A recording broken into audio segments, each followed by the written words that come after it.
Module 7. This is going to be your Obstetrics and Neonatology, Chapter 9.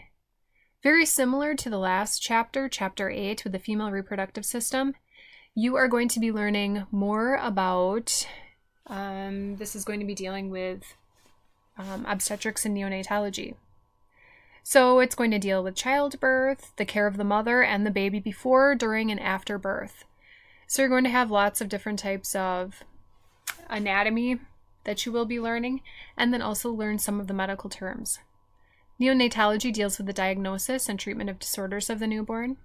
You're going to recognize and use medical terms related to the two branches of medicine, obstetrics and neonatology. Again, like your other different modules that you have, you are going to be completing a pronunciation assessment. I'll get down to that. You have your pronunciation assessment for Chapter 9. You have your assessment exam and also your spelling quiz.